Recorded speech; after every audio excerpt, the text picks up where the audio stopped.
सजा के निकलबे मूड बना के नाचे रूप सजा के निकलबे मूड बना के बोले तो किडनैप कियो कटा देखा के बोले तो किडनैप कियो कटा देखा के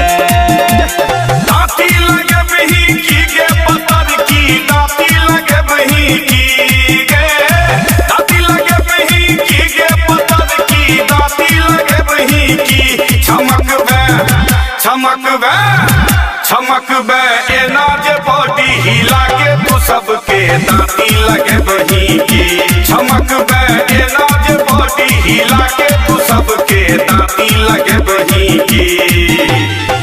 कॉल तो किडनैप कियो कटा देखा के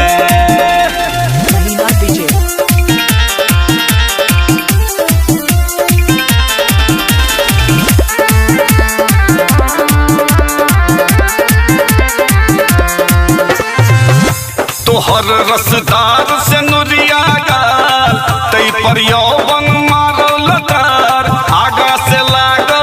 कश्मीर पाछा से लागो बंगाल ओहो बहुत सुंदर तोहर रसदार से नुरिया गाल तई पर यौवन मारल तार आगा से लागो कश्मीर पाछा से लागो बंगाल गली टोला का कगे जे चलबा कमर डोला कगे गली टोला गम का कगे जे चलबा कमर डोला कगे बोले तो किडनैप कियो कटा देखा कगे बोले तो किडनैप कियो कटा देखा कगे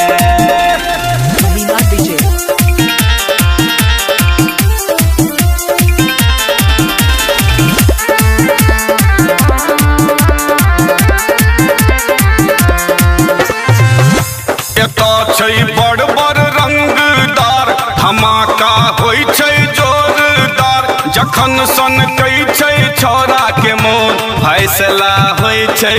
आर पार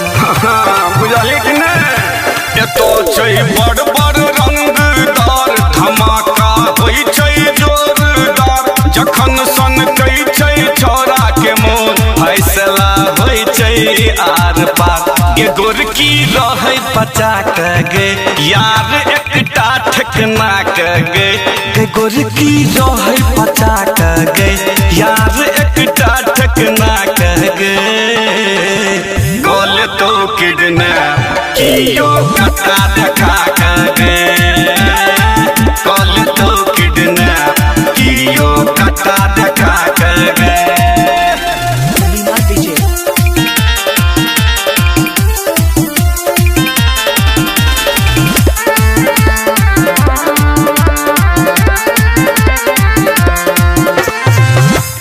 दिलीप दरभंगिया के बात होइत छै एकदम राफ साफ एखन तोरा लागे छौ मजा बाद में हेतु पश्चाताप सुन दिलीप दरभंगिया के बात होइत छै एकदम राफ साफ एखन तोरा लागे छौ मजा बाद में हेतु पश्चाताप केस खूजल फहरा के जे घूमबे काजर लगा के केस खूजल फहरा के जे घूमबे काजर लगा के बोले तो किडनैप कियो कटा देखा के बोले तो किडनैप कियो कटा देखा